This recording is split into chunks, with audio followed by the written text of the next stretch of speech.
사실 우리가 신앙에 대해서도 너무너무 오해한 것들이 많아요. 지금도 신앙은 이래야 된다라고 생각하는 그런 그 율법적인 규범 뭐 이런 것들이 있어요. 우리의 있는 그 모습 그대로 충분하다고 항상 말씀을 하세요.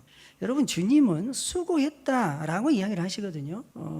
충분하다는 거죠. 우리를 부르실 때 어떻게 부르시느냐, 우리가 지쳐있는 상태로, 우리가 힘든 상태로, 수고한 상태로, 누구한테도 위로받지 못한 상태로 있는데 하나님은 그런 우리에게 힘을 주시기 위해서 부르시는 거예요. 위로를 주시기 위해서 부르시는 겁니다. 지금 와라, 지금 내게로 와라. 내가 괜히 다른 사람들한테 부담을 주고 짐이 되면, 나도 지금 힘든데 교회 가봐야 교회도 내가 아무런 도움이 안 되는데, 그게 교회에 내가 짐이 되고 부담이 되는데, 더 괜찮아지면, 좀 더 회복이 되면, 제가 좀 교회에 보탬이 될 만할 때 그때 교회 가겠습니다. 근데 사실은 이게 좋은 마음이 아니고, 이게 사실은 예수님을 거절하는 마음이에요. 놀랍잖아요. 이게 예수님을 거절합니다. 예수님은 뭐라고 말씀하셨냐면, 내가 알고 있어. 네가 힘든지 외로운지, 네가 지금 어떤 사정인지 내가 알고 있으니까 내가 너에게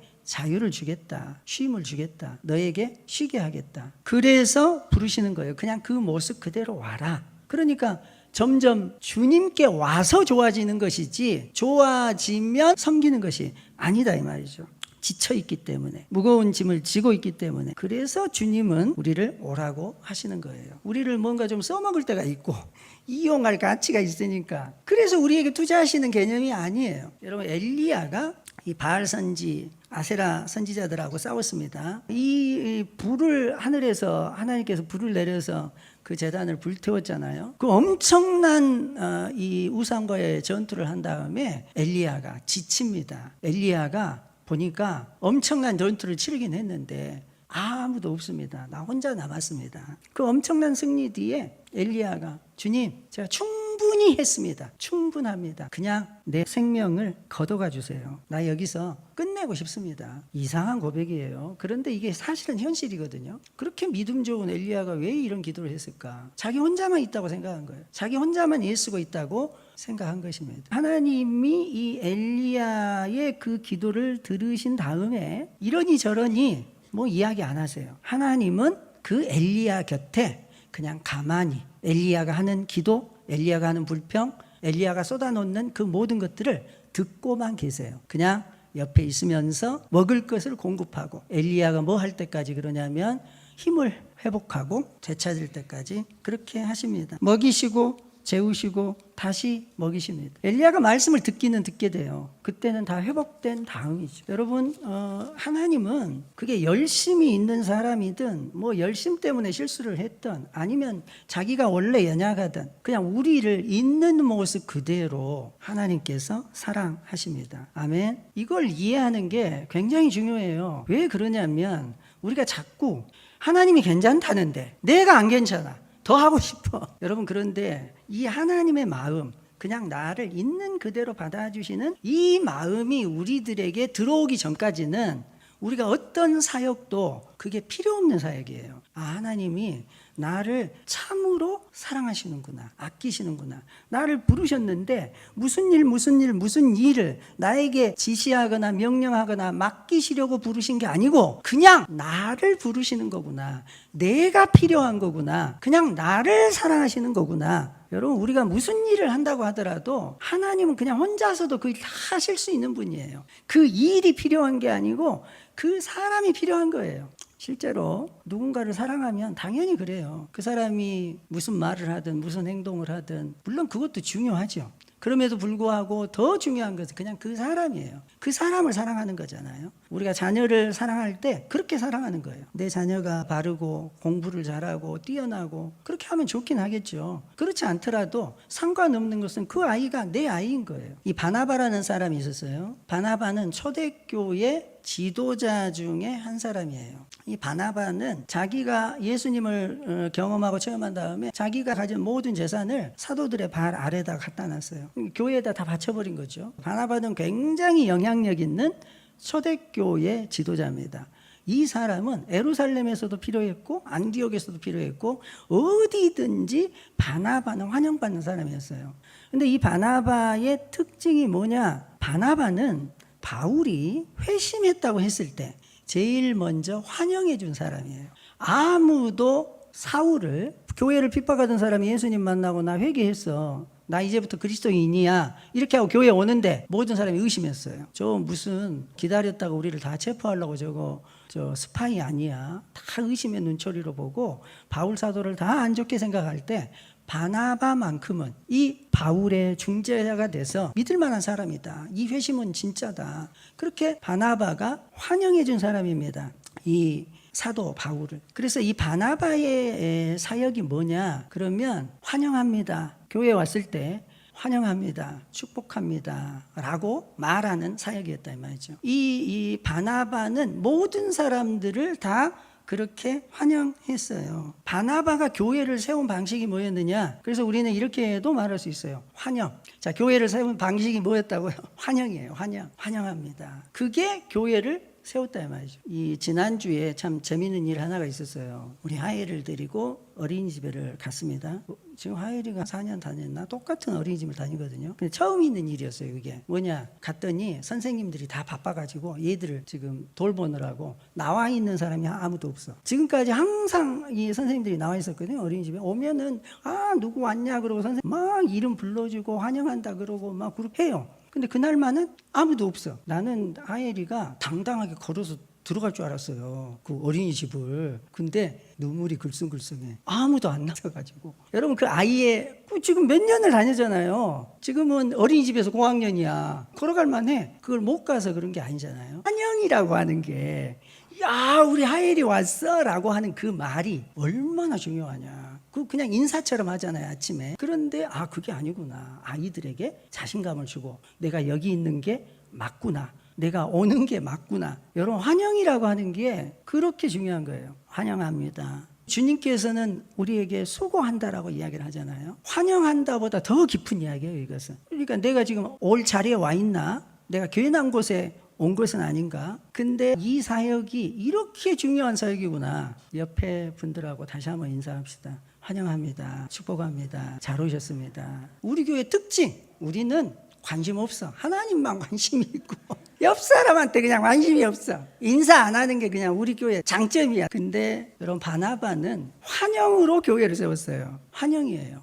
목사님이 환영하고 밖에 있을 수는 없잖아요. 사실은 예배 시간에, 예배 시작 전에 기도하는 것도 너무 좋아요. 근데 여러분들 아는 사람뿐만 아니라 여러분들 일부러 찾아가서 환영한다고, 축복한다고 이야기하는 게, 그것이 예수님의 사역인 것을 믿으시기 바랍니다. 예수님은 수고하고 무거운 짐진 자들아 다 내게로 오라 환영하시는 거거든요. 누구는 오면 되고 안 오면 오지 말라고 하는 게 아니에요. 누구든지 오라고 하는 거잖아요. 수고한다고 이야기하는 거잖아요. 왜 그러시냐?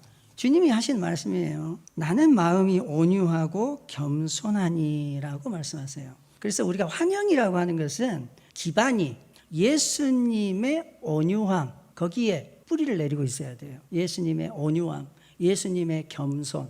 내가 뭐 저 사람한테 고개 숙여야, 그게 아니잖아요. 이 온유라고 하는 것은 강하게 보여야 된다는 생각을 많이 하면서 자라왔어요. 다른 사람한테 아쉬울 것도 없고 강하게 보이고 약점 안 잡히려고. 그런데 온유함이라고 하는 것은 진짜 강함이에요. 진짜 강함. 온유함이라고 하는 것은 강하니까 그 강함을 부드럽게 드러내는 거죠. 자기가 실제로는 속에 너무 약함이 있으니까 그걸 감추기 위해서 겉으로는 센 척하는 거예요. 온유라고 하는 것은 그렇지 않습니다. 우리를 주님께서 든든하게 보호하시고 지키시는 줄로 믿습니다. 그래서 배려할 수 있는 거고, 다른 사람을 이렇게 기꺼이 축복할 수 있는 것입니다. 우리가 나는 온유하고 겸손하다 할 때 예수님의 겸손이 있어요. 우리가 겸손한 사람을 보면 자기 자신을 낮추는 사람을 겸손하다 그래요. 그런데 여러분, 이것은 그냥 오해입니다. 오해 정도가 아니에요. 이건 나쁜 겸손이에요. 자기를 낮추는 것은요, 주님이 말씀하시는 것은 남을 존중하는 거예요. 남을 높이는 것입니다. 나를 낮출 필요가 없어요. 다른 사람을 높이면 돼요. 아멘. 누가 나에 대해서 축복을 하거나 격려를 하면 감사합니다 하면 돼요. 그리고 그 사람을 나보다 더 높여주세요. 이것이 예수님의 겸손이에요. 예수님은 다른 사람을 존중하고 귀하게 여기고 또 정말 그야말로 사랑하시는 거죠. 예수님은 우리를 재촉하지 않으시고, 예수님은 우리를 비교하지 않으시고, 우리와 속도를 같이 걸어가시는 분이십니다. 탕자의 비유가 있어요. 탕자 이야기 잘 알잖아요. 허랑방탕한 둘째 아들 나갔다가 이제 망해가지고 아버지에게 돌아왔어요. 돌아왔을 때 그 아버지의 태도를 보면 그게 환영의 모습이에요. 아들을 환영하는 모습. 먼저 달려가잖아요. 먼저 안아주잖아요. 먼저 집 안으로 데리고 들어오잖아요. 여러 가지가 있겠지만 공통된 건 이거예요. 먼저입니다. 그냥 먼저 하면 돼요. 그게 환영이에요. 먼저 잘 오셨다고 하고, 먼저 인사하고, 먼저 환영한다고 이야기하고, 먼저 수고했다고 이야기하면 되지. 저 사람은 왜 나한테 인사 안 하지? 그럴 필요가 없어요. 내가 하면 되는 것이니까. 아버지가 먼저 했어요. 아들에게 먼저 안아주고, 먼저 보듬어주고, 먼저 초청하고. 이게 복음입니다.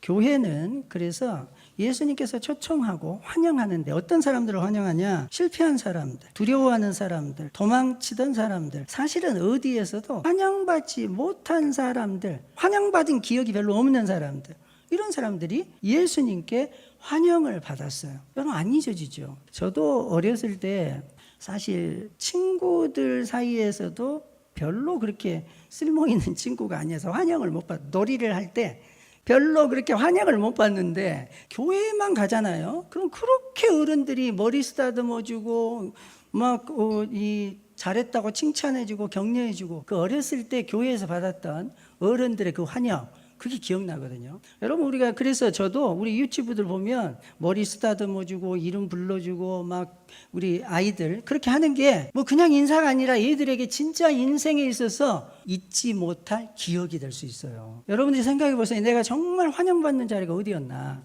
여러분 예수님께서는 우리를 환영하십니다. 교회는 환영하는 자리예요. 아멘. 이 초대교회 때 많아졌어요. 교인들이 엄청나게 막 많아지다 보니까 이제 이런 일도 문제가 생기고 저런 일도 문제가 생기고 막 문제가 생긴 거예요. 그래서 7 집사를 세우게 됩니다. 그 일들, 특히 구제하는 문제, 뭐 헬라파냐 유대파냐 뭐 이런 문제가 생겨서 사도들 가지고는 그 일을 다 감당할 수 없으니까 이제 집사님들을 세우게 된 거예요. 안수 집사님들을. 그래서 7 집사를 뽑게 됩니다. 왜 7 집사를 뽑았을까? 일이 많아져서 뽑았을까? 사도들은 말씀과 기도에 집중하도록, 우리가 말씀 보는 일, 기도하는 일에 집중해야 되겠다. 여러분 그러면 구제하거나 사람들을 돌보거나 이런 일은 중요하지 않다는 이야기일까요? 그게 아니고 교회가 은사대로 사역하는 교회가 되기 시작한 거예요. 초대교회가. 우리가 이제 보통 목회 그러면